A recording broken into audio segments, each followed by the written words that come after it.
This guy needs pressure. Cool. So, welcome everybody to day 4 of 5 days by Fleischman. Every day we change the name slightly to something like that. 5 days by Fleischman. Fleischman's 5 days. And it's 5 days. 5 days of digital. 5 days of campaigns. 5 days of campaigns, right. So, who's been to a session already this week? Did you like it? Yes or no? And just very mildly. I'm not. Yes. I mean, we're back, right? You're back, right. That's true. Fair enough. Coffee. Yeah, there is coffee, and that's about all there is. So hopefully you've come for the content and not the free stuff, because there's not much of it, to be perfectly honest. But thanks for coming. For people who haven't been here, I always like to just say what this is about. This is 5 days of free events, obviously, and what we're trying to do is to continue to build this great community of people who work in communications and public affairs and people who want to do something that takes that profession further, whether it be in an EU bubble kind of way, which is where most of us work, or in a broader European type of way, which is where some other of us work, even beyond there. And make sure that we're kind of on the cutting edge of where we can be with communications, and that we're always pushing our organizations and ourselves to do better. So host Louise Day, who's running the show today. I'm just kind of hanging out and introducing stuff and then butting in when it's time. This is going to be a really interesting and experimental morning. So hope you guys are in the mood for that. And can you show me with your body language and your faces that you're okay with that? Yeah? Okay. And then the person with the folded hands and the shoulder thing, there's nobody doing it. I'm just kidding. But that would be an example of...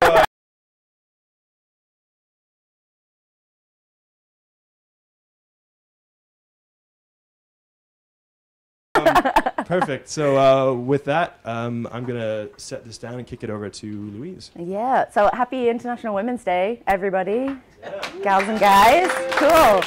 Yes, that's easy applause to get started with. That's awesome. So I'm going to start with the presentation on experiential events. So why do we have a clicker that doesn't work? So why do we have events? So we bring people in a room to talk about our issues in Brussels because talking between humans is the best way to get your message across. Events are very important in this sense. You get your experts in the room, you get people engaged, and you tell people a story about your point of view.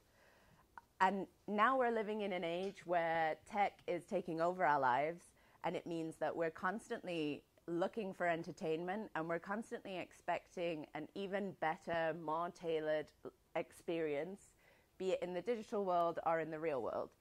So we see in events all of this tech integrated into the experience. You have more VR, you have games, everything is custom built to make you enjoy the experience and for you to get an emotional feeling as well as an understanding and an easy consumption of the information.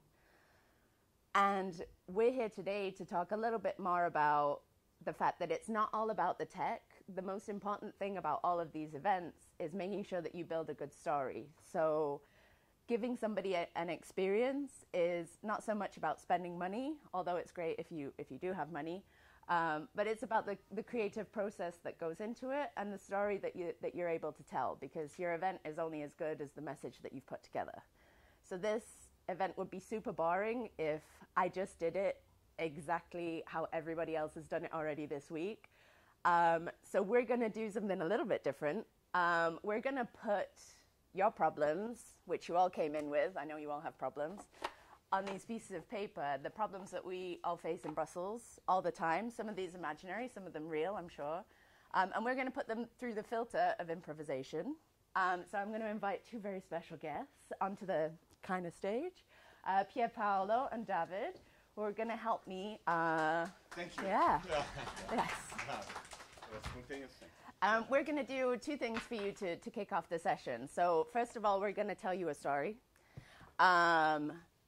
So has anybody been to a boring event or been in a very boring situation recently? Like as boring as possible? Alessandro, I know you're always in boring situations. Go. Yes. Like, tell my story, yeah? Yeah. Yes. What happened to you? Where were you? I was in a call. I was in a call, in a phone call, in a telephone conference, yeah. Okay. And the question was here, how do we have to adapt our training materials for our teams here in view of different interpretations in member states? And does it need a regional-wide approach, or should we just have a specific one? These kind of things here. Well, yes, that is boring. Yes. That is, yes. Relatable but boring, yeah. Yes. So this phone call, yes. So, well, that's interesting because I know somebody who has recently been in a situation like that, as a lot of people in Brussels have been. Her name is Lisa. She was on a call with, I think it was almost 30 people. They usually have 35, but this time a few people dropped out because this call had gotten so boring and so monotonous that people were stopping joining. They would start with a round table. They would have everybody share their opinion on what they'd done this week and what they were going to do today. And none of these people had ever met. They'd never spoken to each other in real life.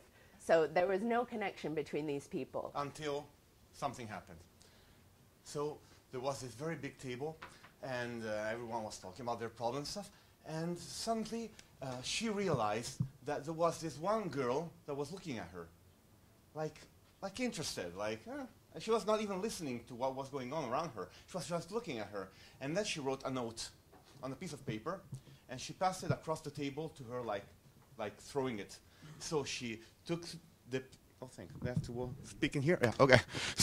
So she took the piece of paper that this girl sent her, she opened it, and she read, "I like you."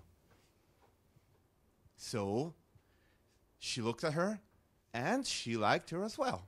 And so on the back of that piece of paper, she wrote, "I like you too." And everyone around them was just talking and talking, but they were just sending notes back and forth. "I like you back. Oh, I like you more." It was magical. Lisa had never, I'm okay, I have my own You have mic. yours, sorry. Sorry. Lisa had never experienced this frisson of secret activities since she was in high school. So she was excited, but also felt a little bit embarrassed that she was doing this in the meeting room. She looked to her colleague, Peter, to her right, who was kind of her canary down the mine for appropriate workplace activity. But he'd not even noticed that they were passing these notes backwards and forwards. So she realized, okay, I cannot sit in this call anymore. I need to leave this room. I need to go. So she left, and she went to to the bathroom to get some air, to get some water. And when she looked up, she saw herself in the mirror, and behind her, there was this other girl that just had followed her. And the other girl said, "Do you want to go out tonight?" And she said, "Yes." But not tonight, I have to go out right now. So they ran out of the building to outside the building. It was spring in Brussels, so the air was very, very warm and the sun was brightly shining. And they knew they don't want to stick to this boring call or meeting. They just want another real experience. And to get out of this place. So they got straight onto a bus and they got stuck in traffic. But they still managed to maintain their magic feeling. They decided to tell each other everything about their lives. Everything that they had done up until they'd gotten into that meeting room. Every kiss they'd ever had, every time they'd felt butterflies in their stomachs. And they just talked and talked and talked. And it didn't matter that they were on a shitty bus. This was the experience that they'd been wanting. And so they became soulmates. And they were soulmates ever after. And after 30 years of them being together, she said, "And I thought that was only a boring meeting." The end. Thank you. So, now we've told a bit of a story. We're going to tell your story, and we're going to dump all this out of here. And we're going to play a scene based on what you guys think is an important issue in the Brussels bubble. So, Yes. our input is bikes. Bikes. Yes. All right. And our problem is there are too many bikes in the city. Are Who there? wrote this? Usually there are too many cars. Here So there are the- too many bikes. The car manufacturing industry is in the building. All right. All right.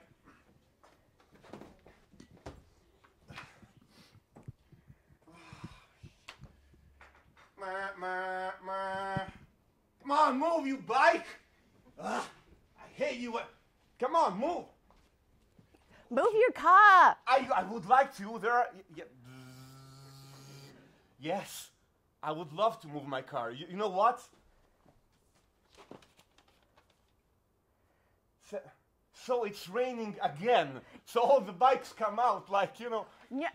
I hate you guys. All the cars come out. Get out of your car. Get out of your car and talk to me like a man. All right. I'd love to, but there's your bike in the way. Can you? I'm sorry. All right. Yeah, so I'm here. So, what do you want? You want to fight? Is that what you want? When it's raining, you have to give priority to bikes. We're the ones out here in all weathers. I'm stuck here into traffic. What am I supposed to do? What do you want me to do? I'll tell you what I'm gonna do. Yeah. I'm not gonna stop until this road is filled with bikes. I am gonna recruit people and I'm gonna block every road in this city. Right, okay. You do that with my car. Bye, see you. Okay, we need a plan. The bikes are going to take over the city tomorrow. Okay, what can we do? We can move them all out. I've had contact with the Dutch perm rep, and they're able to provide us with 2 million bikes. 2 million. I think that should be enough to fill Alois. I'm sorry, boss. I'm just cleaning here, but I have an idea. Please, go ahead.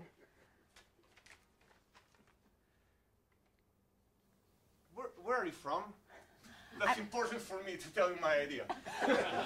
Because depending on where you're from, I say one thing or another. Where are you from? I'm from Italy. Oh, you are? Yeah. Yeah, me too. Oh, wow, Yes, yeah, so that's amazing. Yeah, so my real idea is see you after work at the old hack. That's my idea. Okay. That's not going to work. Did you see that I'm going to see her after work? You're just jealous, aren't you? Okay, gentlemen. Yes, I am. Yes, you are. So who do you choose? Do you choose me at the old hack or him? But we have a bigger, more pressing issue you're right. here. All right, I get carried away with the matters of the heart. I'm Italian. You should know that. You're I Italian know. too. I will go with whoever gets the cars out of this city. Okay, wait. I have a bazooka. I can bomb the cars. One Okay. by one. What can you do? Do you have a bazooka? Is it as big as mine? I would say a little kid eats one on... What? A little kid eats one on a dome. One on a dome. I'm not sure I get what your plan is. You have a bazooka. What, do you have a little kid? Yeah, maybe my plans are a bit... A kid eats a Yeah. car? Look. Yeah. That's a stunt. Yeah, you know. A kid kids- eats a car and dies I- from the lead poisoning. That's it. That's Yeah, it. but look at this.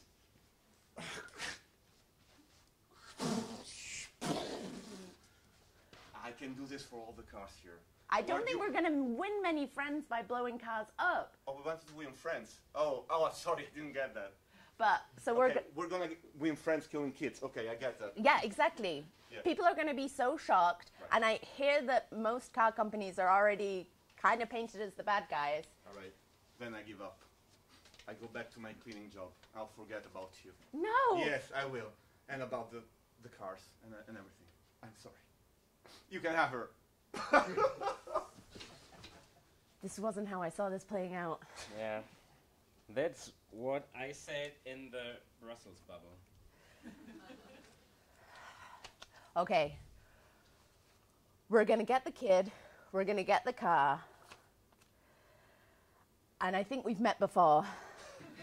We have. And they lived happily ever after.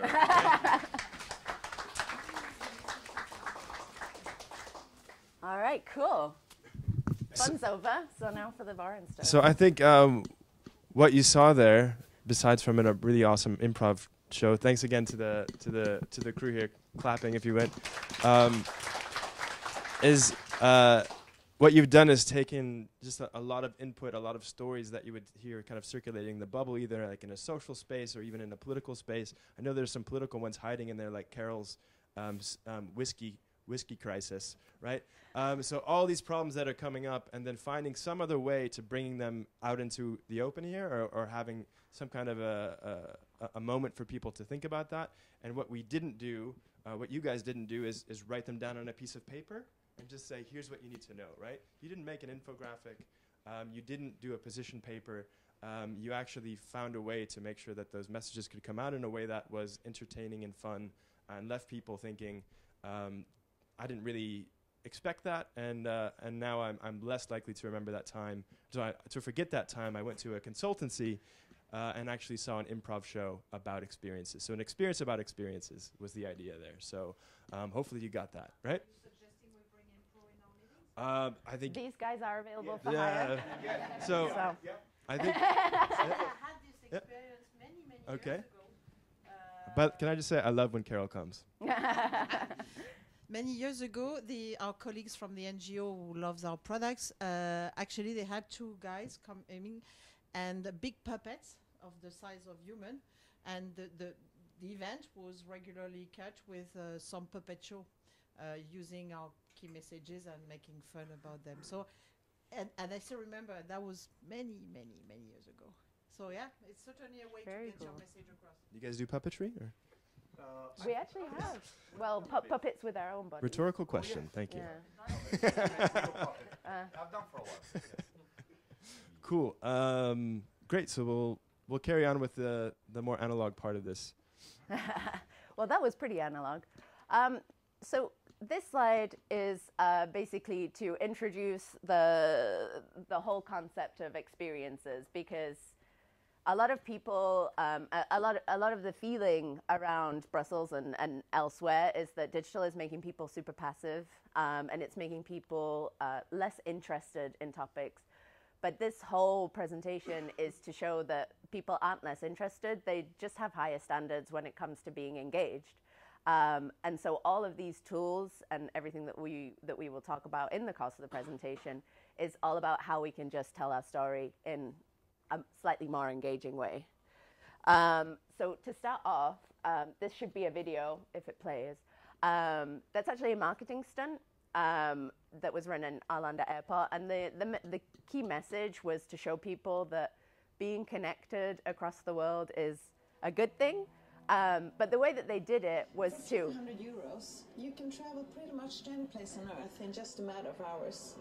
Swedish people always interrupt me. With more direct routes from Stockholm, the world keeps getting smaller. Do you want to hear Swedish people? Oh, we don't want to hear Swedish people. But the point is that they put together this installation where you walk into the room and you experience the weather of wherever you want to experience in the world. So they're using all 5 senses. So it's a textbook pop-up where you're really giving people the full 360 experience. You feel the cold, you feel the rain, you feel the light and see the light. Well, exactly. This would be very funny to do in Brussels Airport because, yeah, you can feel everything and never go anywhere. So it's just a textbook example of what is the message that airplanes and airports connect people to slightly, arguably better and warmer places, but they do it in a completely immersive way. I'm not going to let the video play out. This is another example, and it is actually similar to something that you raised, Brett, an example that you raised on Monday. This is not a marketing cause. This is the New York Times piece on children who have been displaced by war. And this was a campaign that they did that was all VR 360. So you can see from the thing that you can actually click around when you're on the page, and you can explore the environment. And the whole point is to convince people of something that just doesn't feel real to them otherwise. Displaced children can often be a statistic, but the whole point of this exercise is to show people what it's actually like to be in their shoes. And Brett actually built on that a little bit with the gaming element on Monday when he suggested that you actually have a game and have a challenge within this sort of environment. You you force people to take decisions, because rather than just passively experiencing the environment, you force someone to take a decision and actually understand what it's like to be in those shoes. So you're in a room and you've got this VR on and you can see everything that these refugees or displaced children can see. And you also feel the cold. And then you have a challenge that you have to go and get water for your family, or you have to go and get blankets so that you can actually cover yourself up. But you realize that you would have to walk 10 kilometers to do so, and that would make you even colder. And then you have to make decisions. And then that leaves people with a much stronger message of what it could actually be like to be in that situation. Has anybody used VR in events recently? VR, virtual reality. Goggles. Goggles. I know some people are lying. You just don't want to talk about it? Yeah, fair enough. And then this is right. your escape so room. this is to bring it back to how this all works, can all work for you guys, right? So our starting point for this was events, because that's what we all have to do in our jobs usually. So whose job is it to sometimes put on events or work on events, right? So that's what the comms people get saddled with, and it can be a good thing in a not so great thing. And what we want to do there, so any good event should have some kind of message that you're trying to communicate, that you, in many cases it ends up being, we have to have the event because we have it every year. Does anyone have that situation? We do it, well, because, that's what we've always done, so. Why do we do it? Because we've always done it. Stop asking. So I think there's that point, but you always want to challenge yourself. So can I actually make it about something? Because it's really a very expensive communications tactic to put on an event. So if it doesn't have a point, then it can be very kind of like soul crushing. It's like, I put on this event, we measure it, the success of it by how many people come, but are we really using it as a tool to communicate something? So this is something, and other things that we'll talk about, we want to figure out how can you, in your own way, take the message that you want to get across and put it through the filter of some kind of experience? So the one that you're seeing right now, this is a kind of a large-scale Google thing, so it costs a lot of money. But essentially, it was an escape room that was created by Google, and then to escape the room, you had to use all Google tools to sort through all the clues, right? So it's obviously not a 1, 2, 3, we'll make that for you thing. But it's more like through search and through, you're probably seeing them through the Google Translate, whatever the case may be, that you have to go through all the different clues and to break out. So everyone's done an escape room before? Or some people have, right? It's always like and it's not just a millennial thing, right? Yeah, that's what I thought, right? Yeah, I'm looking at you, James, so I'm on the upper edge too, man, so it's cool. And it's just the idea that, of course, when Google did this, they did to show you how great their products were. And you might say, well, we're not a brand and we're not selling anything. But we would say you're not selling any product, but you're selling a lot of ideas. That's the whole business here in Brussels. Whether you're a lobbyist, an NGO is also a lobbyist, or the institutions. God, the institutions are selling the most ideas of anyone, right? Do we have any institutional people? No one came to it? Okay. Up for that anymore. Oh, thanks, Marie. So which institution do you work for? Can you say it for the camera and look into it? I'm just kidding. No, don't say. I don't think you want to from your body language. But we'll talk about that actually when we'll do a little a brainstorm later, and something that we can all relate to, assuming that we were working for the EU and assuming that we all are mostly on the same page about what we want to happen with the EU.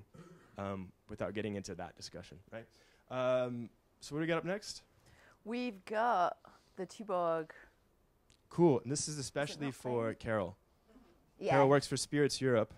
Does anyone else work in food and drink at all? Okay, cool. All right. So pay attention to this one.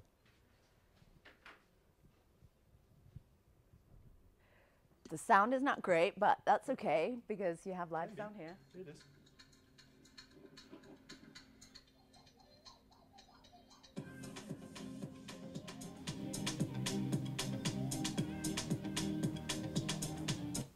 So this is actually a collaboration that Tuborg did with a DJ, and I am going to have to look at the name because Major Lazer. Major Lazer. Yeah. Don't judge me. I just don't know DJs. It's fine. I don't either, but I knew that one. It's called Preparation. So what they did was they took the Tuborg bottle and they created this technology that basically meant when the air pressure changed in the bottle, this unique beat that Major Lazer had put together, and it would only play once. And so they sent them out then to influencers, and the influencers opened the bottle, jammed to the beat, and then it was over forever. But they recorded it and shared it on their YouTube channels to their many followers, obviously. And we really like this idea because it's just a completely new way to use technology and to use influencers and to collaborate. And there's not really a message. The message is by Tuborg because we're awesome. But this is something that could easily be turned into a message for us. Especially for Carol. Especially and I wanted for to talk Carol. about that. So we, Carol, we are pitching. no, this isn't pitching, but just thinking. So I think when you see a lot of these, when you see, it's really not pitching. So thanks for that setup. It's very nice. But just because we want people not to walk away thinking only big brands can do that and only to sell stuff. That's really not the takeaway. If you're getting that, then you're not trying hard enough. So we're going to help you try. And the idea, we were thinking that the spirits or the beer industry always has a certain obligation to show to the commission that you are making sure that moderation in alcohol is a thing, that you're trying to curb alcohol-related harm. So imagine that you took the same concept, don't do it because it's been done, right? And you said that's not a beer bottle. It's a what Bacardi Breezer, we said, right? It's in your thing, Bacardi Breezer. Okay, and then you went to say Stockholm for the night, and you found 10 bars to work with you, and on that one night, every third Bacardi Breezer that they served was empty, but had a little message inside that says maybe stop now, right? How about some water, right? I think 3's enough, you know. And then you said, we ran this campaign, we have this pilot project, we did it 10 times, and then here are the reactions of all the people who stopped after 3 because we asked them to. And then we can do this over and over with any brand of whiskey or whatever. Hopefully not the 3rd bottle of whiskey, because by that time, right? That's yeah. So what you've done there is that you've created a campaign that brings forth a message that's very salient in this bubble here, and then you can go to your stakeholders and say, we're not just doing the standard thing, which I'm sure you're not, but we're going really far with this to make sure it really lands. And we're doing this in a micro way, and from city here to here, we can do it wherever you want. It's just a matter of scale. So you see there how we've taken something that seems like that's not for us, and you've made it really work for you. And that's the idea of today. Yeah, and it also goes to show that when we're talking about experiences, it doesn't necessarily have to be your audience experiencing it there and then. I mean, in that case, it would be consumers and their reactions, which is actually just as powerful when it's recorded right and the feeling is real. That then gives you an asset, a video that you can share and on digital and social and have the same intended effect on your audience of conveying your message. And then the next video, which I don't think is auto-playing.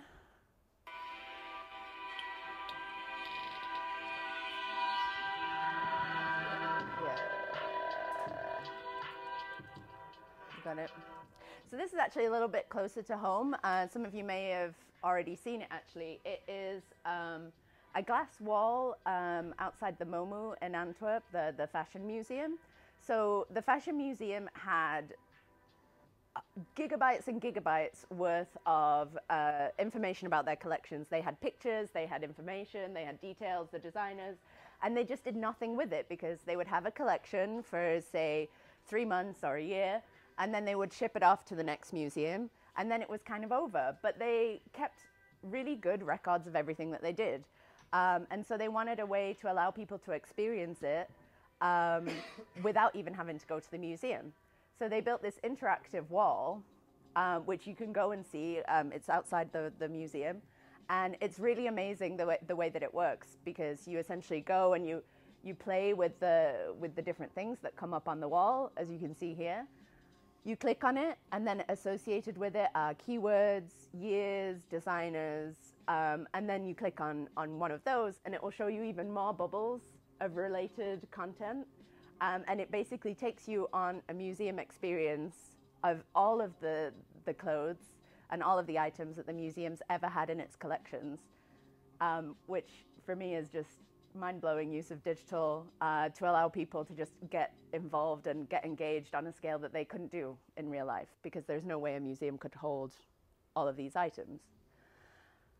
And this is something that Brett and I kind of thought would be a potential thing for a lot of you guys who have a lot of data and a lot of information that you can share with people.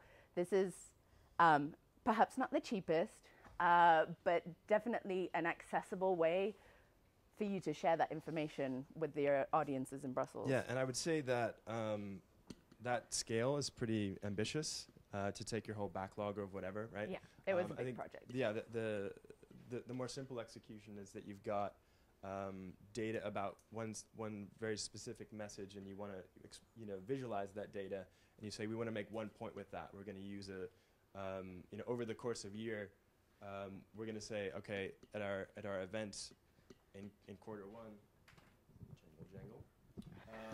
that we really want to make sure, like, who's from a trade association with a ton of data? Okay, all right, Copper. Oh, I knew Copper is always there for me. Okay, so you've got a bunch of data. Like, what is your number one message with your data? Like, give me something. Give me a sense of your data. Give me a sound bite. Oh my God, we've got so much data on all aspects. Really, I mean, a lot of it, of course, is related to safety, right? Okay. So, are our products, or is a copper component in products safe? So that's one thing. And then on sort of on a more positive, proactive side, it's, how awesome copper is basically in sort of creating a sustainable future for us all. Okay. So what is the main data point that says copper is awesome?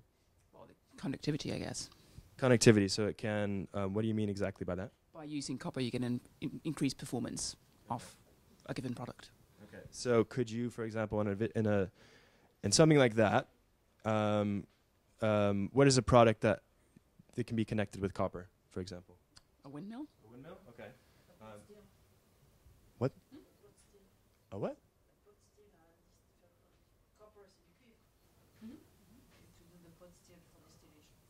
Translation? Yeah, that also. For the non-copperheads. The vats like the gin. Oh, the vats of gin. Made up copper, yeah. Okay, all right. Okay. That's a much cooler example, thank you. He knew. This guy knew. Yeah. Okay. I mean, all those vats are copper covered. When spirits meet metals, Oh, wow. gin happens, apparently. So, There's your campaign. right. Yeah, okay, see? Yeah. That's why we have these events, right? Okay, we're done. Mic drop, literally. I don't even know where to go with that. But I was thinking, so if you have the connectivity thing, I think was really interesting, right? So if it's about windmills or gin vats or whatever, just the idea that somehow you're on screen and you're moving things together, and by the connecting X to Y to Z makes the product even more stronger. So actually, whatever product is served by having connected all this copper together, then you're building the ultimate copper product, the copper-empowered product that is more connected than anything. And every time you move it together, you get that jolt of copper awesomeness. Right? Do you guys do like copper awesomeness jolts in your communications already?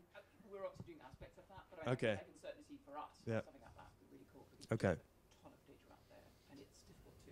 Most people don't think a lot when they think about copper. Right. We need to think more. Yeah, sorry. Most people need to think about their copper, and they need to think. Well, we need them to think more about, the many applications of copper, because most people don't think much. Cool. So that could be something that, it's either at an event or if it's something that you invest in that sits in your office and you say, okay, if you're going to come over for Copper 101, it starts here at this screen. That's the kind of thing, so that they can actually say, I want to go visit copper vis-a-vis, versus all these other metals, because I know there's a toy for me to play with and I'll learn at least 3 things about copper. And that's about as many things as I'm prepared to learn about copper. Yeah. And then gin. So there you go. Just trying to bring it home there for people to see. It doesn't take a huge leap to get to the application for you. And here's one the next one is actually quite classic too. So Twitter, which you know well, working in Brussels, This is an example of how they created what they call Twitter City. So this is actually really kind of, there's lots of talking heads here, and I'm sure they're all very nice gentlemen. But if you can see there in the background, it's just a place, see the green there? This just screams ready for Brussels events for me, right? Because you usually have, if you think of like you're at the Square, you're at the Dolce, you're at the Egg, you've got space to work with, and you've got space for people to roam around. So they build a city where all things Twitter can be kind of touched and played with and understood, and all the connections to different sectors like sports or whatever. So if you were, where's Ben? Where's Paper? Okay, sorry Ben, I won't talk to you. But what you did actually recently, you did something with the 5 senses of paper. So Ben, and then so you actually had people interacting with paper in ways that they hadn't really expected to. Yeah. So, like for instance, the same material that makes paper can also be made into noodles. So we actually had people, we had noodles prepared by the kitchen and people ate them. And yeah, that was great because people were actually taking lots of videos of themselves eating the noodles and like saying, yeah, I'm eating paper. And yeah, I don't know why, but it flew. And then we had like a perfume as well that had like a paper smell and some scents as well that actually come from trees. So people were spraying them and yeah, taking little like boomerangs and stuff of them spraying the perfume. So basically we just tried to, I don't know, like get beyond what people think paper is, which is just this in front of us. And it worked and blew up on Twitter, so pretty happy. Yeah. And the noodles were, everyone loved the noodles. Little teriyaki soy, miso. Yeah, we put a bit of sauce on them because otherwise, no. Yeah, it was kind of like a teriyaki. There were 2 choices because, yeah. How did I guess? That's weird. Really could have gone anywhere. It could have been like Archduke. Cool. So I think the point there being is that you know, carve out a space in your event, right? Say this is where people are going to experience one part of my industry or one part of my organization that they hadn't really thought of. So that the bit that they thought they knew everything, but they didn't know about this.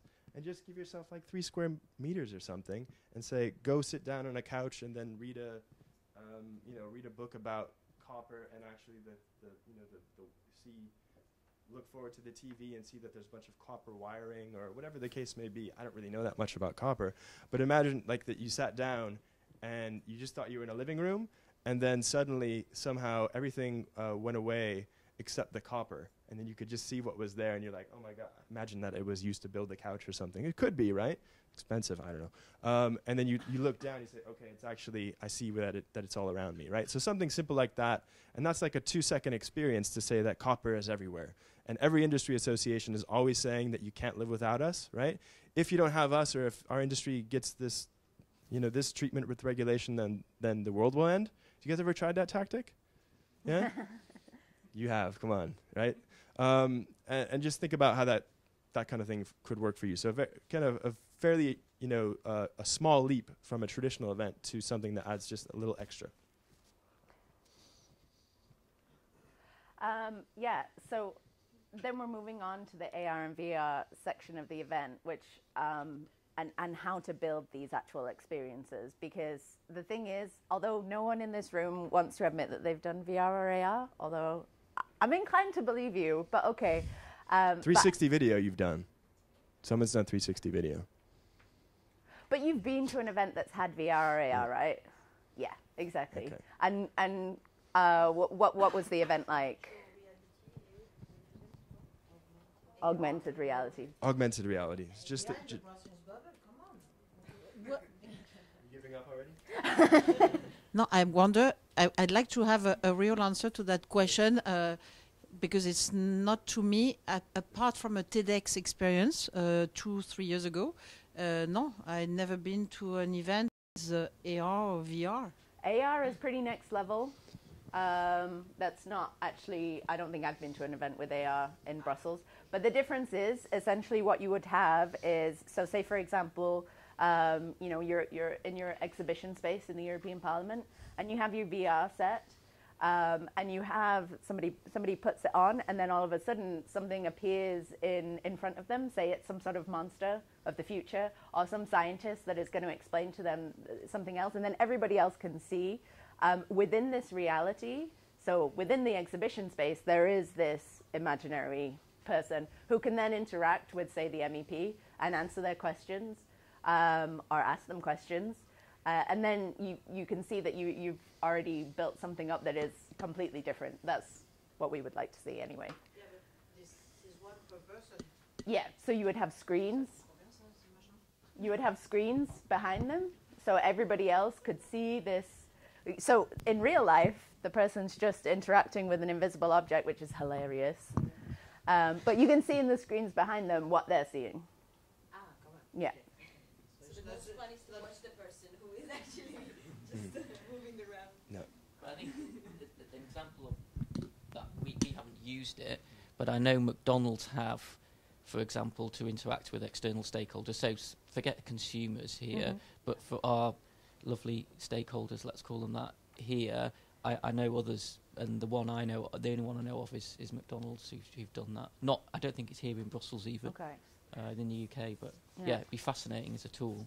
Yeah. Yeah, well, I can say that I've actually heard a lot of stories in Brussels that it happens. Maybe not in this room, but fair enough. Maybe more on a private level, it's a case of giving an MEP some Google Cardboard and a 360 video. And I think what has happened quite often is that so a 360 video where Carol, you simply put on goggles in a sense, or and then you can just turn around and look around, right? And you can see in 360 what's happening, right? I think that's like the kind of first level experimentation with that, which has happened quite frequently.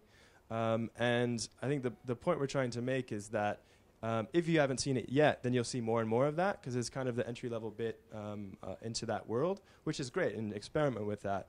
But what we see happening is that there'll be so much of that around, because and the novelty value will kind of fade away. And then the idea is, so what the question you should ask is, what does that actually add to what I'm trying to say? And then it becomes a battle of who can tell the best story within that. So actually, the format within which you're doing it is a little bit, to the side for a second, and what's the actual story? So just having people look around is not going to be enough anymore. So you have to get them to do something a little bit extra, and that. Yeah, which links back a little bit to the New York Times, the refugee VR. Adding on that the challenge is just a way to make sure that the message really gets there, and is something a little bit different because the New York Times has already done it.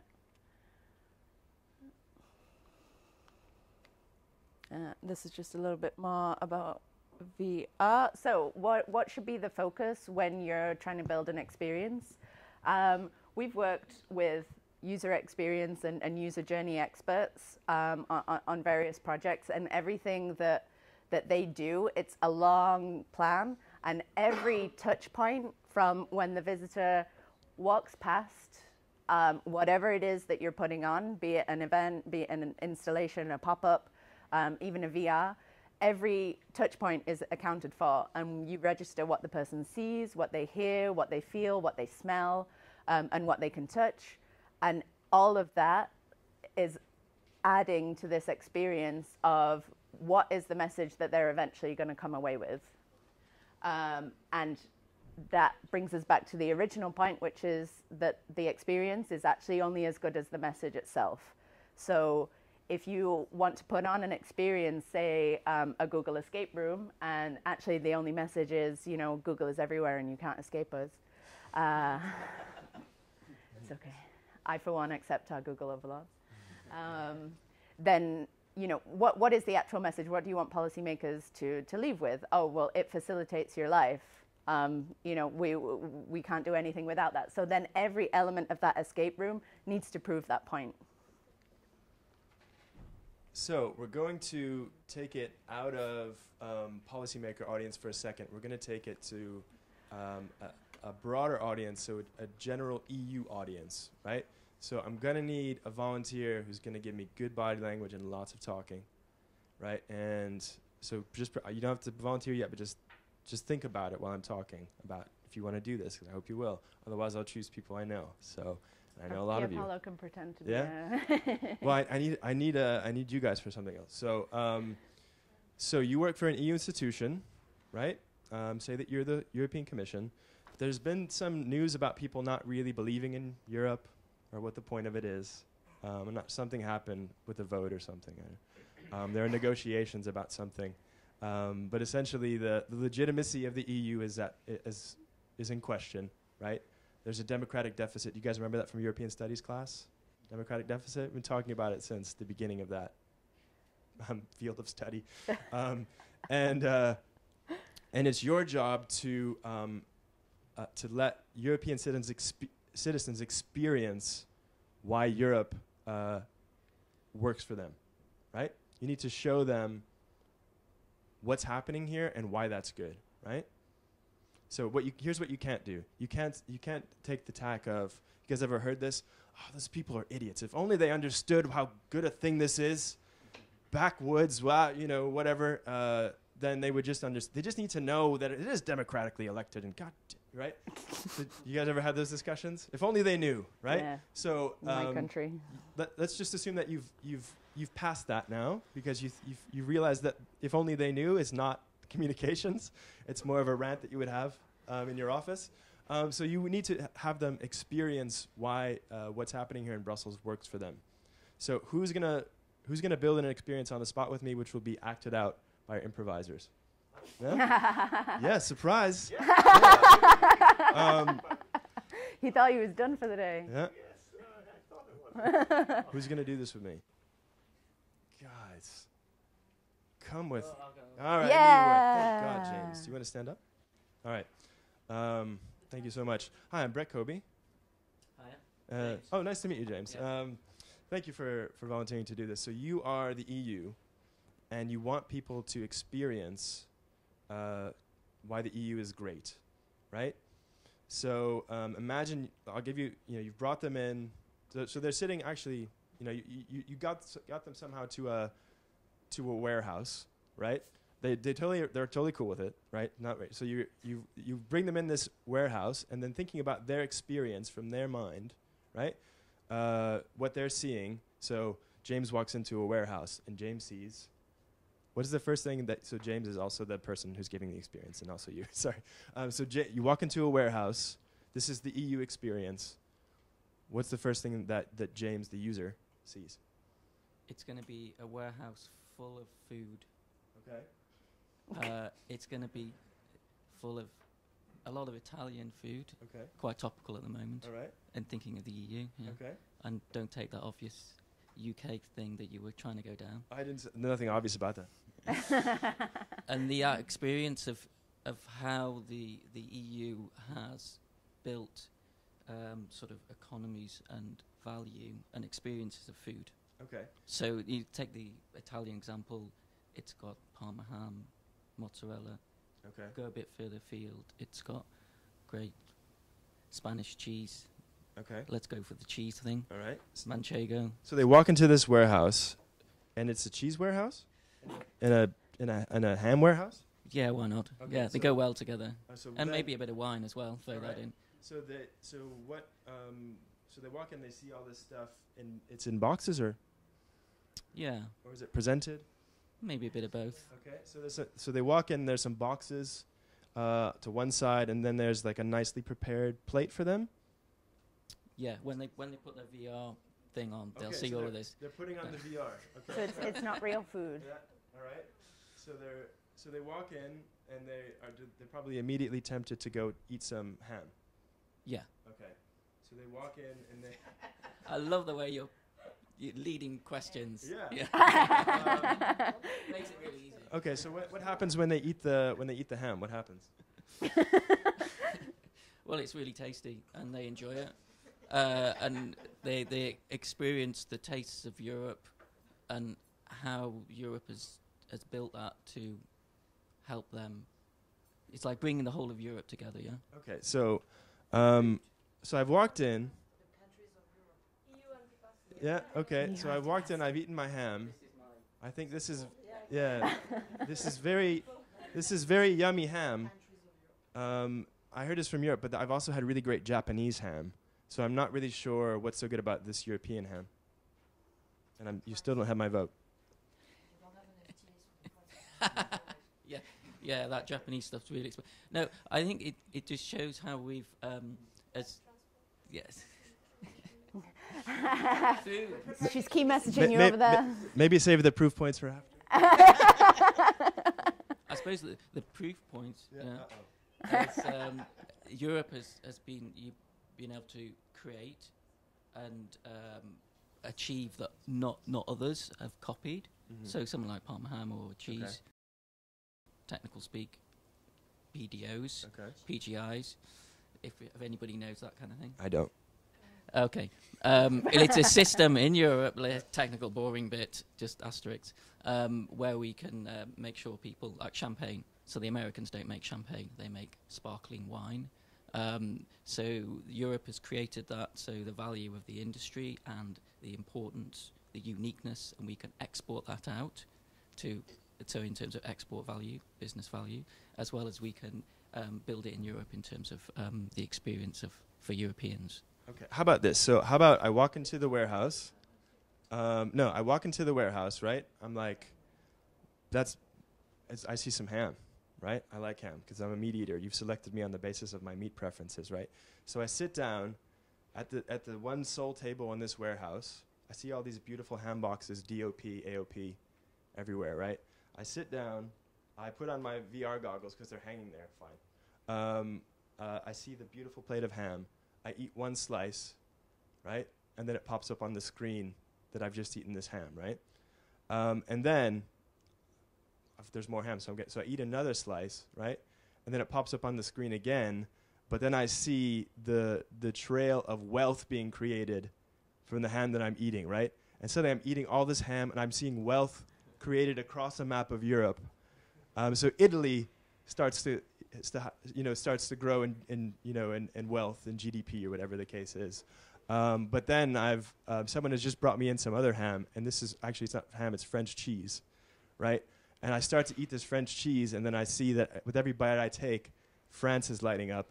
And then I see that the French cheese is actually being exported to Japan, right? So with every bite I'm taking, which is my investment in Europe and what everything is doing and how they're protecting that, I can see wealth growing for my people in my country, because maybe I'm sad in Italy, and I can see the trade flows between Europe and other countries. One thing just forgotten, I have to get this in.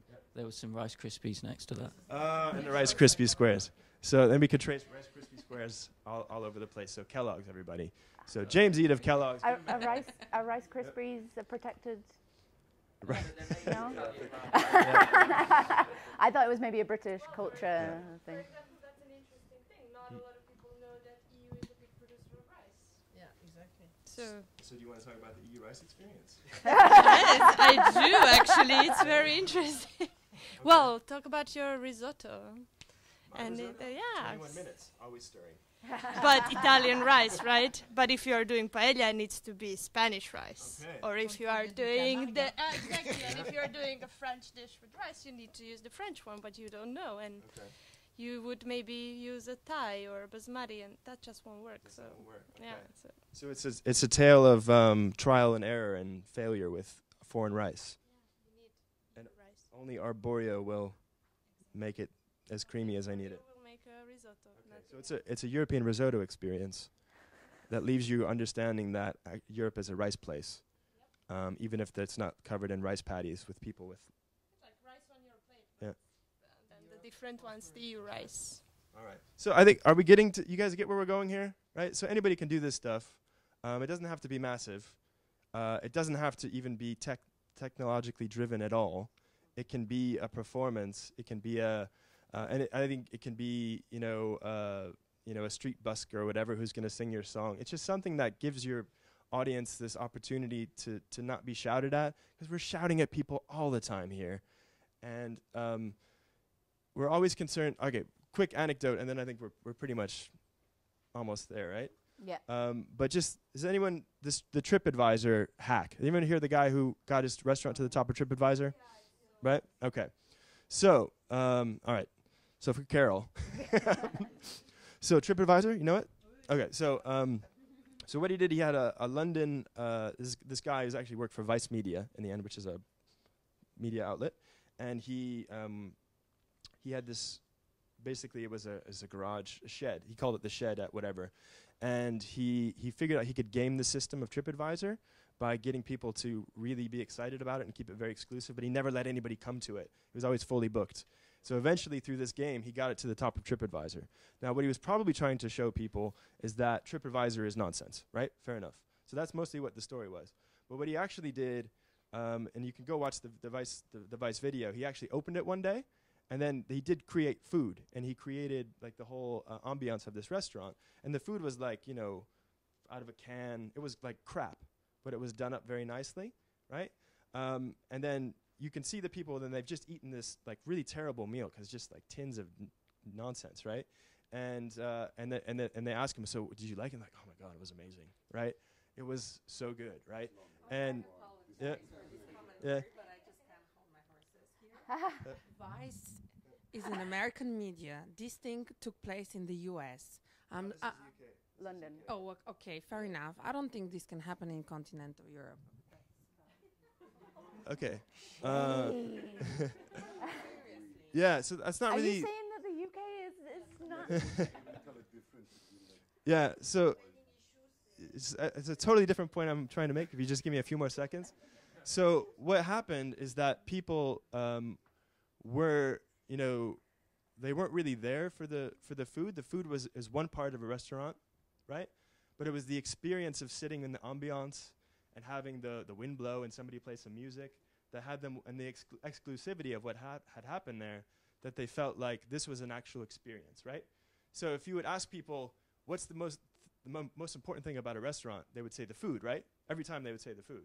They would never say the experience. If you ask the policymaker, what's the most important thing that you need to hear about to decide on an issue? The facts and the figures, right? They'll never tell you an experience. So what you have to do is rise above that and say, I know that you're never going to tell me that, but I know that you are a human with emotions, right? Because we all are. If you're not, then you're a robot, which would also be cool, but anyway. But what you can do there is say, I understand what might work with you, and I'm going to create experience that gives you those facts and figures, but in a way that doesn't look like facts and figures, right? So yeah, and a similar TripAdvisor story as well. Somebody did a study on all of the highest rated hotels, and they tended to actually not be 5-star hotels. They tended to be smaller hotels that had a little bit of something different. So like one that stood out, for example, was one that was pretty basic, like it was a basic hotel. But they had this thing in every room. There was a red telephone, and if you picked up the telephone, you could order any flavor of lollipop that you wanted, which is like completely random, but you know, it was just like such an interesting and different experience that people were like, okay, this place is cool. This is not the run-of-the-mill hotel. And the next part of the event is to just go through some event hacks. So, I mean, a lot of this stuff is kind of big. You know, we're talking about big projects and a lot of work going into it. But there's little things that you can do in your events that I'm sure a lot of you are already doing. So we also kind of want to open it up to the floor for people to share something innovative that they think they've done in an event recently. So recently we hosted a fishbowl event, which we thought was a really great success. So essentially the fishbowl format is you have a moderator and you have your speakers, but you only have one speaker up at a time, but you have an empty chair, because the point is that the moderator will speak to the speaker, be it somebody from the industry, be it a researcher, be it a patient advocate, be it a sports personality, and then they bring somebody up from the audience and they're essentially on the panel for 5 minutes. And you'd think, oh my gosh, no one's ever gonna talk, no one's ever gonna ask questions, but we've all been to Brussels events and we've all heard people say, I have a question, actually more of a comment. Yeah, they want to be on the panel, and it actually creates such a dynamic environment. And with a strong moderator who can keep things on topic, you actually have the power to get people just like, all right, that event was a little bit different, and we got cool chairs as well. So I love those chairs.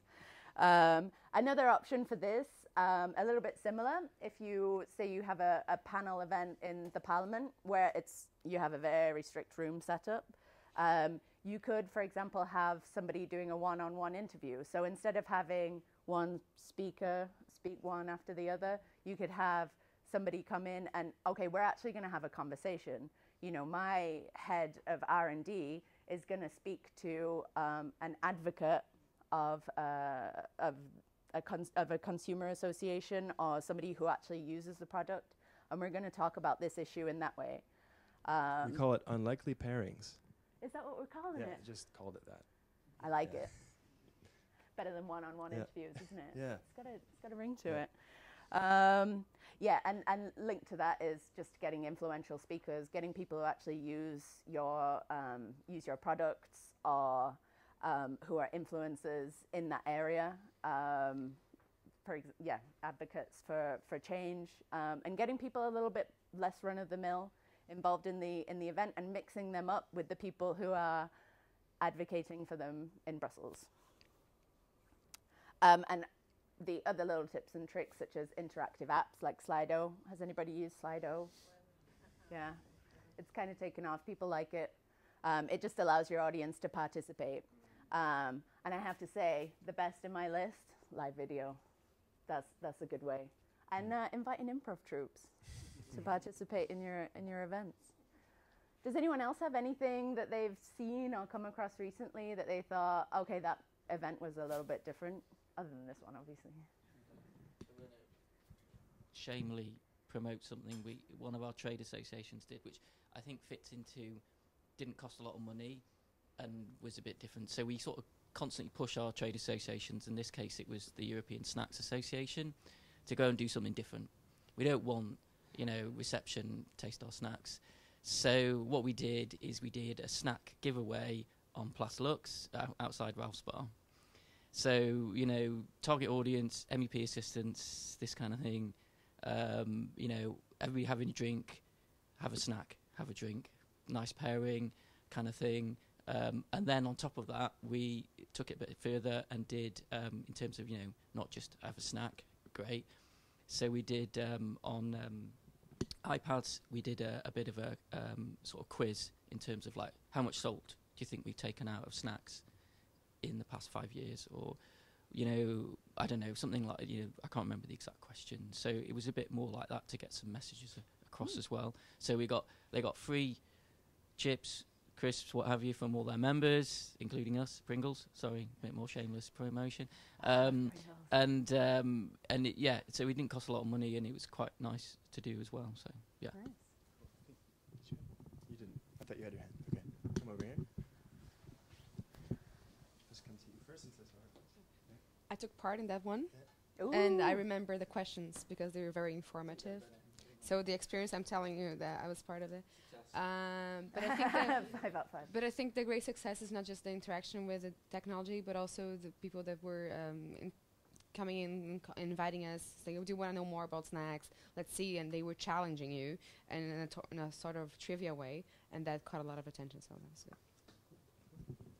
Yeah, my experience is not from a policy event. It's really more simple. It was from at the school of my daughter. We did a traditional parents' dinner, and to cheer the things up, we used the app Kahoot.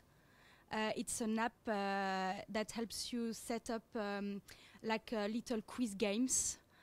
So we were per table, and so only one person needed to download the app, and you need to prepare things in advance, and then give like a code of the game, and prepare the game and quiz in advance. But it can easily be done for policy makers on something else. And so you are per team. You have to choose a name for your team. And then there is a winner at the end, blah blah blah. So it was really nice. And at the beginning, like some people they were like kind of reluctant, like, oh yeah, we have to download an app. That sounds really complicated. And by the end, like everybody was really into the game, and it worked really well. Good stuff. Others? It's it is spelled KAHOOT exclamation mark.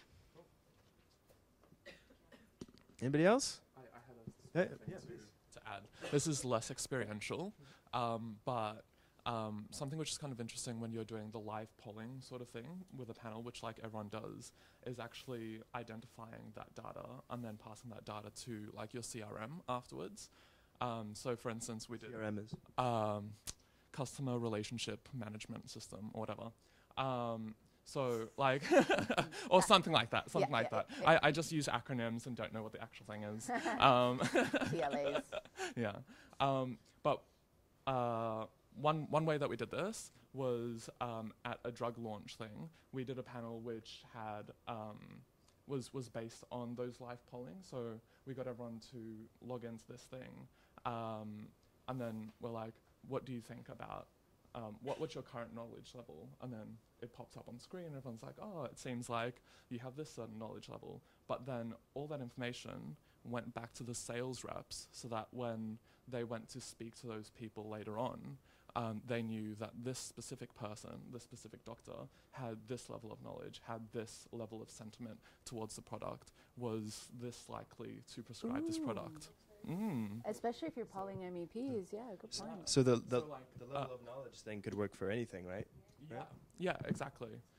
So it's sort of the same if you're doing like a stakeholder event or MEP event or whatever. It's not just, don't just do it for the experience, do it for the data as well, which is kind of creepy, but yes. No. I'm going to apply the new data protection legislation because this is a lot of data that you're deploying. I mean, I see like a lot of sense in that because you can have tailor-made solutions or, you know, address them for specific goals that you have. But I mean, isn't it challenging to also interpret it with this current context of, you know, this, you know, personal data and how you operate with it? I'm sure whatever you do going forward will be GDPR compliant perfectly, right? Yeah. Is that a good? Moving forward. Yes, also, yeah. I'm from Australia, so you don't doesn't apply to. Okay. It's not ethics or data protection, you know. Yeah. No, but there was like a consent whatever thing when you signed into the app. So all of that legal stuff is handled ahead of time. By lawyers. By lawyers, yeah, not by me. Could you remind us the name of the app, please? Oh no, we custom built it. Yeah. There is one which is But you can do things like that. Yeah. There is one which we use very often, and it's free up to 2 or 3 questions, and it's called the Mentimeter. And it works really well also to have a bit of an interaction during the meetings and conferences and workshops. What we do, we just tell them that if they don't want to give their opinion, they should not log in. And if they do, they should know that later the data stays with us and we can use it. Actually, we even used it in civil dialogue groups with the Commission, and they liked it. So Same as Lido then, no? it's less complicated. It's very straightforward, just voting, and you build the presentation there. You can put your logo and a picture, and you can choose how you want the voting to be showed, like in percentages, and like you can, I think you can, free is up to 3 questions with 3 suggested answers, and then they choose what they think. It works. It's really simple. It's really, really simple. Mentimeter. Mentimeter. Sounds like something that would measure lies or something.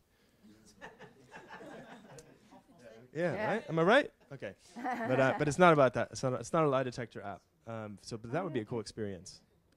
Lies about our industry, detecting them. So I think we'll have to wrap up for time's sake. Yeah. Final thoughts? That's it? That's the thought? So everyone wants to Final talk thoughts. after. Always want to stop a bit for so we don't lose you all to Brussels immediately if you want to talk. So thanks for coming, and see you next time maybe. Yeah, thanks. Thanks. And a big thanks. Oh yeah, to and a our round group of here. applause for Yeah. Pierre Paolo and David. All right. Who are And available Louise. to hire. Cool. All right. Cool.